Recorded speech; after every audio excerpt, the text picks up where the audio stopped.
Assalamualaikum warahmatullahi wabarakatuh. Selamat pagi anak-anak. Hai, ketemu lagi dengan Bu Indri. Sekarang materinya tentang pembinaan mental agama di sekolah. Stay tune ya. Ya, anak-anak, untuk pembukaan, jadi di seluruh bangsa itu atau negara, kemajuan suatu bangsa itu dapat diukur dari tingkat kualitas sumber daya manusianya. Kalau misalnya sumber daya manusianya rendah, maka kualitas kemajuan bangsanya pun rendah. Kemudian, sumber daya manusia ditentukan oleh tingkat kecerdasan intelektual. Nah, ini yang sudah pernah Ibu berikan penjelasannya. Kecerdasan intelektual itu berhubungan dengan otak. Kemudian, ditentukan juga nih sama kecerdasan emosional atau IQ-nya. EQ-nya. Nah, di sini kecerdasan emosional berdasarkan dengan emosi kalian. Kalau emosi kalian bagus, ya berarti sumber daya manusianya juga bagus. Kemudian, diimbangi juga nih dengan kecerdasan spiritual. Apa sih kecerdasan spiritual itu? Jadi, kecerdasan spiritual berhubungan dengan keyakinan agama kalian. Kalau misalnya kalian rajin beribadah, otomatis kecerdasan spiritual kalian pasti kualitasnya bagus.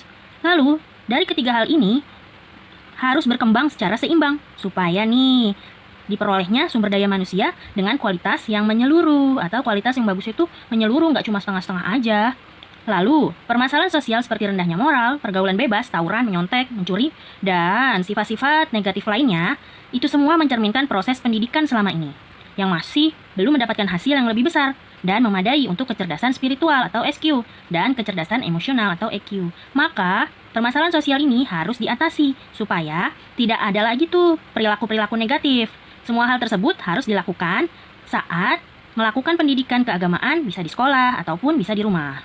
Kemudian, yang dinamakan pendidikan itu, pendidikan dimanapun dan kapanpun masih tetap dipercaya orang sebagai media ampuh untuk membentuk kepribadian anak ke arah pendewasaan. Jadi kalau mau menjadikan pribadi yang baik sampai ke arah pendewasaan, maka inti dasarnya atau akar permasalahannya ada di pendidikan. Kemudian, pendidikan agama adalah unsur yang paling penting atau terpenting dalam pendidikan moral dan pembinaan mental. Jadi, kalau moralnya mau bagus, harus dididik dari agamanya. Begitu juga dengan mental. Kemudian, pendidikan moral yang paling baik terdapat dalam agama. Karena nilai-nilai moral yang dapat dipatuhi dengan kesadaran sendiri dan penghayatan tinggi tanpa ada paksaan dari luar, datangnya dari keyakinan beragama. Nah, nilai-nilai moral tersebut yang dapat dipatuhi dari kesadaran sendiri, nggak bisa dipaksain. Lalu, keyakinan beragama harus ditanamkan sejak kecil, sehingga menjadi bagian yang tidak terpisahkan dari kepribadian anak sampai dewasa. Nah, mulai nih dipupuk, ditanam. Kalau yang punya adik, berikanlah keyakinan beragama kepada adiknya. Nah, gimana nih kalau untuk kalian yang sudah remaja? Ya nggak apa-apa, ditambah lagi dong keyakinan dalam beragamanya, supaya kepribadian saat dewasa menjadi lebih baik lagi. Lalu, melaksanakan kegiatan ibadah dalam beragama itu pasti lebih penting daripada nonton TV, main game, jalan-jalan, dan hura-hura. Di sini, siapa nih yang lebih banyak nonton TV-nya daripada ibadahnya? Atau mungkin siapa yang lebih banyak main gamenya daripada ibadahnya?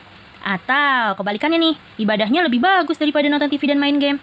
Wah, ibu kasih jempol deh yang melaksanakan kegiatan ibadah itu lebih baik dan lebih banyak daripada main gamenya.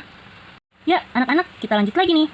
Siswa harus senantiasa dekat dengan guru agama secara personal. Kemudian, kebalikannya juga tuh, guru agama harus senantiasa dekat dengan siswa secara personal. Nah, kebetulan nih, kalian siswa kelas 7, guru agamanya adalah Bu Indri. Jadi Bu Indri harap sih kalian bisa dekat secara personal kepada Bu Indri agar pembinaan mental dan karakter kalian lebih bisa dekat dengan Bu Indri. Seperti itu. Kemudian, materi pelajaran agama harus terkesan akrab dan komunikatif sehingga sistem pengajaran lebih bertujuan pada penghayatan dan kesadaran dari dalam diri. Nah, di sini nih, Ibu harus menyampaikan pelajaran agama supaya bisa lebih akrab lagi dengan kalian. Dan Ibu harap sih kalian bisa dekat dengan Ibu. Dan Ibu minta saran kalian nih, supaya gimana sih Ibu bisa memberikan materi pelajaran yang lebih bagus dan komunikatif agar kalian lebih aktif lagi dan bisa mendapatkan penghayatan serta kesadaran dari dalam diri kalian.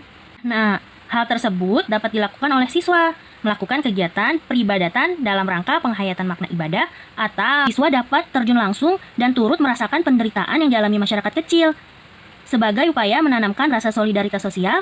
Kemudian siswa juga bisa tuh langsung terlibat dalam permasalahan sesuai dengan materi pengajaran agama di sekolah. Jadi, Ibu harap kalian bisa bekerja sama dengan Ibu ketika nanti saat pembelajaran keagamaan. Jadi, kalian selain melakukan ibadah sesuai dengan agamanya masing-masing, kalian juga bisa tuh samperin tuh teman-teman kalian atau masyarakat-masyarakat kecil yang berada di sekitar kalian. Kalian bantu deh. Atau bahkan kalian bisa tuh merasakan penderitaan mereka dan Ibu harap sih kalian bisa meringankan beban mereka juga.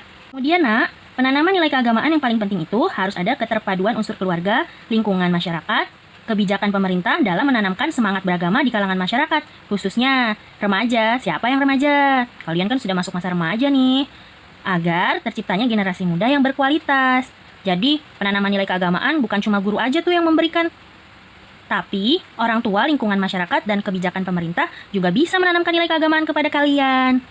Nah, sebelum Ibu menjelaskan kegiatan keagamaan yang akan dilakukan di SMP Kesuma Depok, Ibu mau memberikan tugas kepada kalian nih. Coba, ini tugas yang nomor 1. Tuliskan 5 contoh kegiatan dalam keagamaan untuk beribadah kepada Allah atau untuk beribadah kepada Tuhan. Contoh ya, nomor 1.